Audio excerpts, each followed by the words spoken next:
Oi, pessoal. Então, dando continuidade aos vídeos da semana passada, né, e as nossas aulas até agora, a gente está falando sobre vida em sociedade, né, e hoje a gente vai discutir um pouco socialização e vamos discutir também umas questões conceituais para o Durkheim, né, que é um dos clássicos da sociologia, né, um dos três autores clássicos, entre o Durkheim, o Weber e o Marx, né, e a gente vai ver essa questão de trabalho, essa questão de sociedade orgânica, sociedade mecânica para Durkheim, beleza?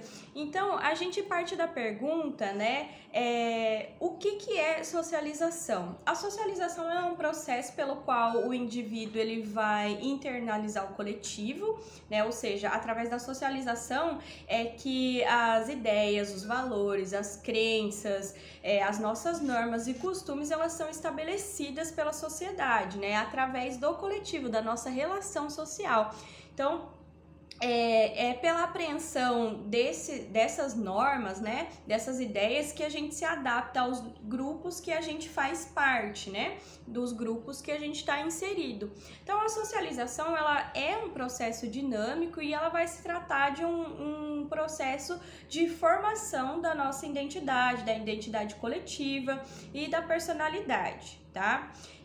O indivíduo socializado, ele passa a ser uma ferramenta de manutenção, de transformação e socialização de outros também, né? Porque ao mesmo tempo em que a gente é socializado, a gente socializa também, né? O que isso quer dizer? Quer dizer que dentro das instituições, como por exemplo a família, a igreja, a escola, a gente é socializado porque a gente vai receber essas regras, essas normas de como se comportar dentro das nossas relações, né, das nossas relações sociais, e a gente vai passar também essas regras para frente para um irmão, para um colega dentro da escola, né, mais novo, que acabou de chegar, né, ou conforme a gente vai crescendo e vai criando a nossa própria família, gerando a nossa própria família, a gente vai passando esses costumes, né, essas regras para frente para os nossos filhos, sobrinhos, para nossa família em geral. Então, ao mesmo tempo em que a gente recebe a socialização dessas instituições, a gente também dá essa socialização, a gente socializa também, tá? Então, enquanto houver relações humanas, essa socialização ela vai continuar a ocorrer, porque, ora, veja bem, né? Nós, como seres humanos, nós somos seres sociais, né? A gente vive em sociedade. Lembra que eu falei lá no vídeo passado que mesmo o homem, o eremita mais distante, que pegou e se mudou para uma ilha sozinho e foi viver longe das pessoas, mesmo ele foi socializado, mesmo ele tem essas noções de sociabilidade, né? E ele escolheu estar em um outro lugar, ele escolheu estar distante desses grupos sociais, tá? Então, a sociologia, ela parte do pressuposto que a sociedade ela é composta de conjuntos de relações sociais e não de indivíduos, tá? Um indivíduo, um grupo, uma classe, um extrato, ele só vai ter sentido sociológico quando ela é pensado de dentro da estrutura geral da qual ela faz parte, a qual ela pertence. Então, a sociedade ela vai ser dividida em muitos grupos sociais, né? E cada um de nós pertence a vários desses grupos. A gente não pertence somente a um grupo, a gente pertence a vários. Então, ao mesmo momento em que vocês que estão assistindo, né, a essa videoaula, então, nesse grupo social da escola, né, vocês também têm outros grupos, como, por exemplo, o grupo do trabalho de vocês, que é uma relação social, né, o grupo religioso, por exemplo, se vocês são católicos ou evangélicos ou umbandistas, vocês têm esse grupo social, né? Então, veja que a gente vive dentro de vários grupos de pais e mães, né? A gente tem grupos de amigos da escola, do trabalho. Então, são vários grupos a qual a gente pertence. tá? Então, mesmo que a gente frequente escolas diferentes e a gente tenha rendas familiares diferentes, trabalhos, padrão de consumo, hábito, gostos e comportamentos, né? A gente faz parte de grupos que às vezes são os mesmos, né? Pode não ser um grupo em específico, mas a gente tem um interesse que seja em comum, intercambiável, né, nesses grupos, né? São muitas variedades, o que gera essa complexidade tão grande na nossa sociedade, em qualquer sociedade ou comunidade humana, beleza? E aí, gente, o que o Durkheim vai dizer? O Durkheim vai dizer que a sociedade, ela não é somente uma somatória dos indivíduos, tá? E nem a soma das instituições. Essas instituições seriam o quê? Governo, Estado, igreja, escola, partido político, sindicato, tá? Então, pro Durkheim, a sociedade, ela é um fato sui generis. O que significa sui generis? Sui generis, ele vem lá do latim e ele vai significar peculiar, único, particular, específico, beleza? Então, ela age sobre o indivíduo de forma coercitiva, né? Desculpa, lembra que vocês viram essa questão do fato social ser coercitivo, exterior e geral, né? Para Durkheim. Então, ela vai agir sobre o indivíduo de forma coercitiva, ela vai ser exterior ao indivíduo e anterior a ele, ou seja, quando esse indivíduo nasce e ele é colocado dentro dessa sociedade, esse fato social ele já existe, né? Ele já é anterior à existência do próprio indivíduo, é como se ele estivesse vivo ali dentro da própria sociedade, tá? Então, a sociedade pro Durkheim, ela é sui generis na medida em que ela não depende do indivíduo, tá? Então, ela vai além dos indivíduos que compõem ela. Por quê? Porque um indivíduo sozinho, ele não consegue mudar um fato social, tá? Presente na sociedade. Então, você pode se rebelar contra um fato social, contra esse fato social que é coercitivo, né? Ou seja, ele demanda que você haja daquela forma, porque se você não agir daquela forma, vai haver uma penalidade, né? Seja ela de forma social, seja ela de forma jurídica. Então, você como indivíduo, se você se rebelar a esse fato social, você não consegue impedi-lo, tá? Isso não vai fazer com que ele não haja sobre as outras pessoas, entendeu? Por isso que ele diz que ela é independente dos indivíduos que compõem a sociedade, né? Quer dizer, o Durkheim vai dizer que é independente, como se a própria sociedade fosse um organismo vivo mesmo, tá? Então, pro Durkheim, os grupos profissionais ou funcionais, eles vão ser a expressão do desenvolvimento da divisão do trabalho, tá? Esse desenvolvimento, ele traz uma interdependência entre as profissões, né, que o Durkheim, ele considerava positivo. Ou seja, uma profissão, ela precisa da outra para existir, tá?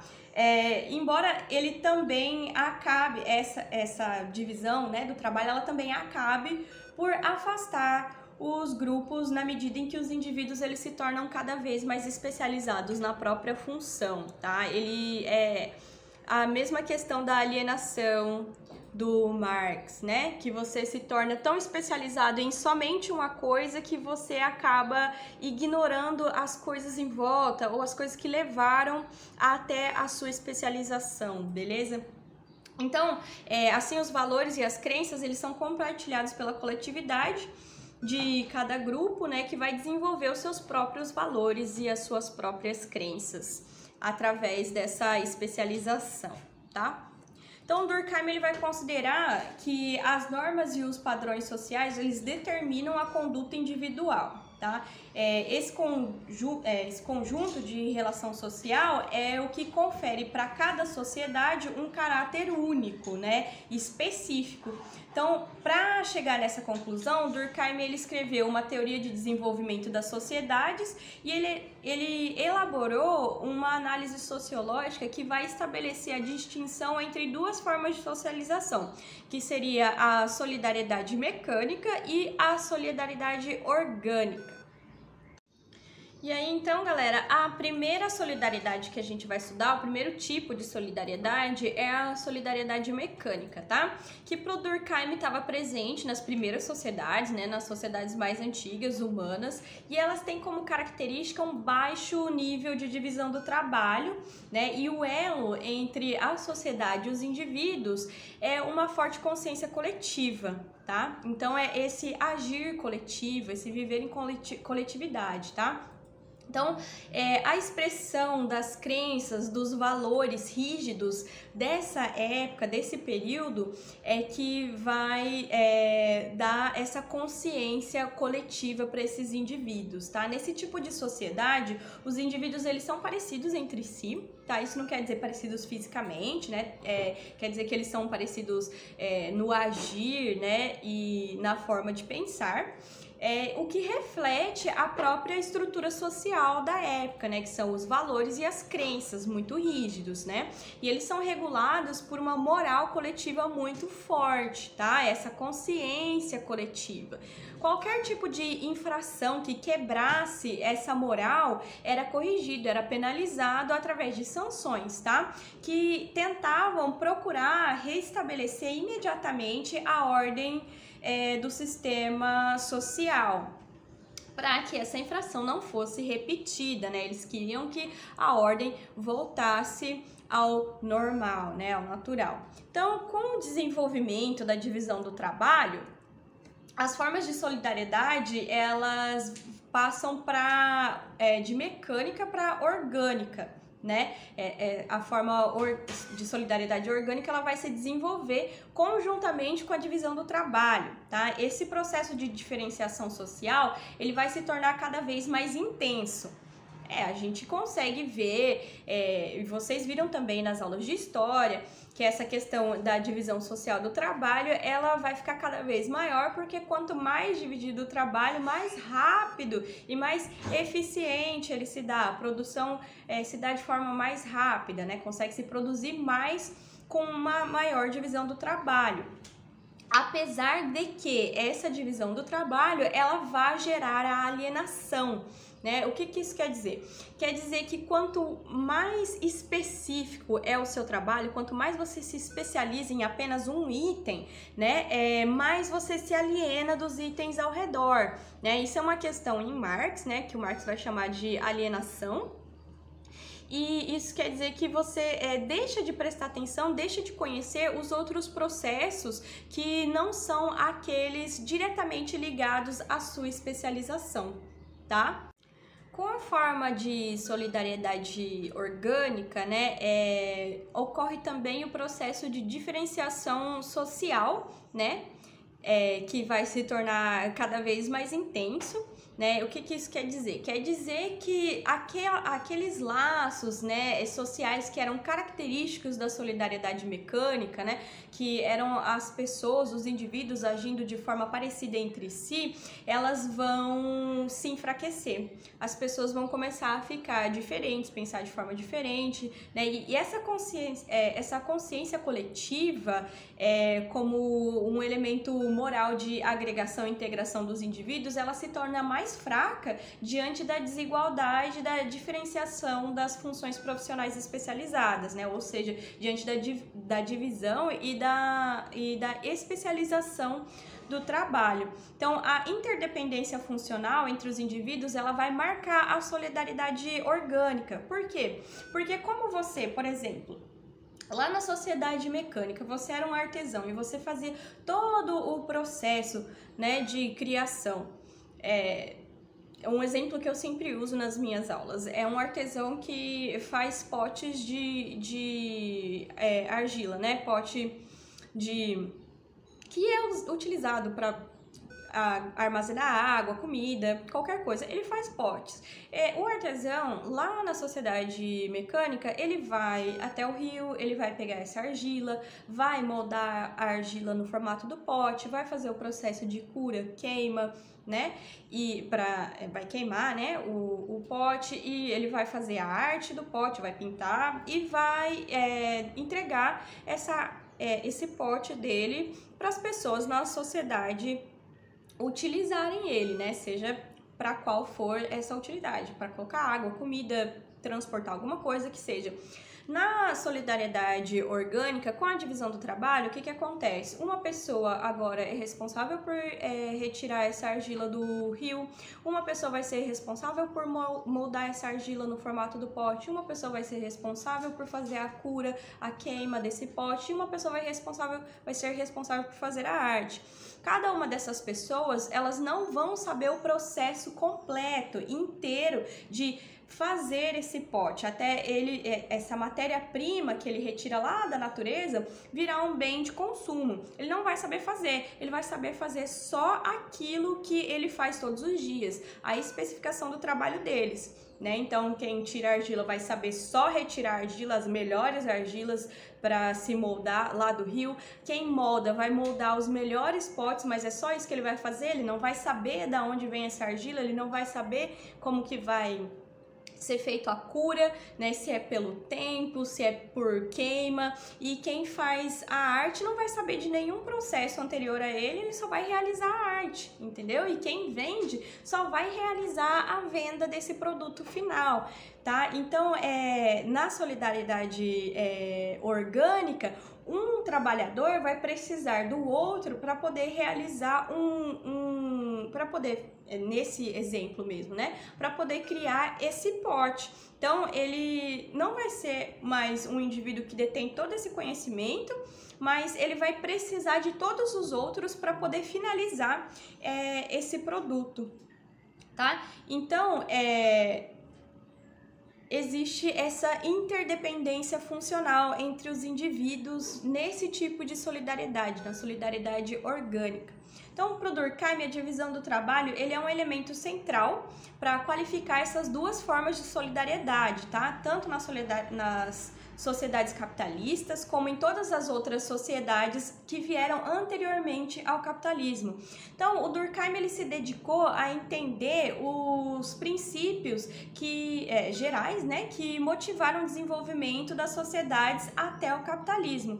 E ele entende que a primeira sociedade ela se estruturou em razão do adensamento populacional, ou seja, quando começou a ter mais e mais pessoas, né, em uma única comunidade, tá? Porque antes eram menos pessoas e, historicamente falando, né, quando o ser humano, o homem, ele descobre a agricultura e ele passa a se firmar em um local só, né, essas pessoas que antes tinham que viver de forma nômade, né, e sobrevivendo dos lugares aonde eles se mudavam, eles passam a viver em um só lugar, de uma forma mais cômoda, realizando o plantio da comida deles, né, menos pessoas vão morrer nesse processo, então vai aumentar essa população.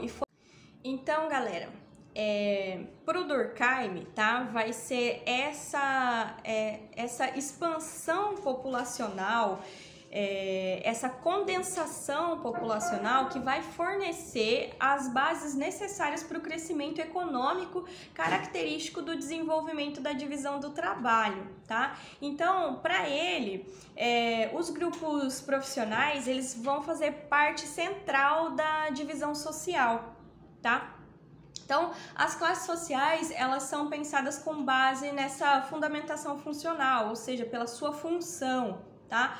Para ele, capitalistas e trabalhadores, eles vão se diferenciar na medida em que eles cumprem funções diferentes e contribuem de forma diferente para o desenvolvimento da divisão do trabalho, tá? E a divisão social, ela vai ter relação com a forma predominante de solidariedade, seja ela mecânica ou orgânica, tá? E ela tem no centro dessa relação os grupos profissionais, tá? E aí, Durkheim, ele considera a formação profissional e a especialização como um meio positivo de sociabilidade. Veja aí que já tem uma diferença com Marx, né? Marx vai considerar essa especialização como uma forma de alienar o trabalhvai e o Durkheim vai ver isso como positivo para a sociabilidade, né? E para as corporações profissionais, né? Ele vai é como se fosse semelhante aos sindicatos aqui, as corporações, né? Como se eles tivessem o mesmo trabalho, né? O que o Durkheim vai falar. Eles têm a função de aproximar o ser individual, ou seja, o indivíduo, o sujeito, a pessoa, tá? Se aproximar do social a partir do estabelecimento de uma moral coletiva, tá? Então, as corporações profissionais, elas vão regular essa relação entre capitalistas e trabalhadores e também entre os trabalhadores em si, tá? Entre si. Então, eles vão ter como objetivo afastar desse processo elementos que possam impedir o desenvolvimento adequado da divisão do trabalho. Tá? Então, o Durkheim ainda vai dizer que o processo natural de desenvolvimento da divisão do trabalho, ele seria substituído pela regulamentação das corporações profissionais, né? E aí o trabalho, ele vai aparecer nesse processo como um mero executante de algo planejado, né? Então, pessoal, partindo da perspectiva de Durkheim, né, a gente pode dizer que o indivíduo, ele precisa e ele depende da sociedade, mas a sociedade, ela também só existe em razão dos indivíduos que a compõem, né? Mesmo nessa sociedade que Durkheim vai descrever como se fosse algo vivo, externo ao próprio indivíduo, se nós não temos esse coletivo, né, de indivíduos, de sujeitos com as suas relações sociais, nós não temos uma sociedade, tá? Então, é nessa relação entre indivíduo e sociedade que vai surgir as regras, as normas, as leis, né? E também os meios de coerção para que essas regras e normas elas sejam sejam acatadas, né? Para que as pessoas elas obedeçam a essas ordens, tá? Então, o ser humano, né? O indivíduo, o sujeito, ele vai ter a liberdade dele dentro dessa sociedade condicionada, né? Porque ele vai ter que se sujeitar a essas regras, a essas normas, ou se ele as transgredir, né? Ele vai gerar conflitos, né? E esses conflitos que ele gerou quando ele não obedeceu às regras vão ser passíveis de punição, de sanções no papel social dele, né? Então, o processo de socialização humana, ele vai ser um processo extremamente complexo e ele vai ser composto por 3 fases, sendo ela a primária, a secundária e a terciária, tá? Então, essa construção da própria personalidade e a visão do mundo, ela é justamente um processo de socialização, né? Embora se tenha uma visão mais compartilhada com o seu grupo do que uma visão própria, né? Ou seja, a nossa visão de mundo, a nossa socialização, ela é mais coletiva do que individual, né? Porque a gente não vai ter uma relação social sozinho, né? Isso não ocorre. Então, lá na fase primária, a socialização humana ela vai ocorrer na infância, né? Que é na fase em que a criança tem um mínimo de experiência de vida, né? E ela ainda não tem condições de avaliar se o que ensinam para ela é verdadeiro ou não. A criança muito pequena, ela não vai questionar, ela vai aceitar essa verdade que foi oferecida para ela pela mãe, pelo pai, pelo um professor ou uma professora, né? Então, ela é induzida a acreditar em tudo que as pessoas em volta dela vão fornecer para ela como resposta aos questionamentos que ela vai fazer, tá? E isso é chamado de aprendizagem incondicional ou aprendizagem por imitação. Lá na fase secundária da socialização humana, ela ocorre na adolescência, né? Que é quando o indivíduo ele ainda não é totalmente um adulto, mas ele também já não é mais uma criança, né? Ele tem um pouco de experiência de vida já, mas é o suficiente para ele avaliar o que está sendo ensinado para ele, né? O que isso quer dizer? Quer dizer que é aquele momento que ele começa a perguntar por quê, como, quando, onde. Ele quer saber como é que chegou até aquela resposta, né? Então, não é à toa que na fase da adolescência existem aquelas rebeldias, né, típicas do adolescente, por conta desses questionamentos que ele vai fazer, né? Em muitos casos, essa rebeldia da adolescência ela é consequência de conflitos, né, decorrentes de avaliações que o adolescente fez dessas orientações que ele recebe, né? E as considerações que ele faz a respeito dessas orientações. Então, em muitos momentos, os adolescentes, eles entendem, né, que nem tudo que é imposto para eles como verdade vai ser, de fato, verdade, né? Então, ele questiona, ele pergunta, ele se indaga, ele quer saber de onde vem essa resposta, né? Então, e no momento em que o adolescente ele passa a procurar as próprias respostas para essas perguntas, né? Que ele passa a indagar e a pensar e abstrair, e ele insiste que o que a sociedade está fornecendo para ele não é absolutamente verdade, né? Que ele pode buscar além. Nesses momentos que fornecem para ele respostas sem coerência com a realidade dele, tá? E ele busca por novas respostas, né? Que vai marcar essa fase terciária de socialização, né? Que é quando a gente já é um jovem, né? Tá chegando a nossa vida adulta, e aí a gente passa a questionar essas informações que a gente recebe, né? Mas será que isso é verdade, né? E não se satisfaz com informações, com respostas prontas, né? Aí a gente poderia dizer que essa seria a terceira fase de socialização. Eu espero que não tenha ficado muitas dúvidas, não tenha ficado muito confuso as informações, né? No geral, foi uma questão que a gente viu agora foi de socialização e a questão dos conceitos de Durkheim, né? Eu falei um pouquinho de Marx também, só para marcar essa diferença entre Durkheim e o Marx, para a gente ver como os pensamentos são diferentes, né? Lembrando que o primeiro conceito de divisão do trabalho, ele vai vir lá de Adam Smith, né? Ele foi um economista escocês.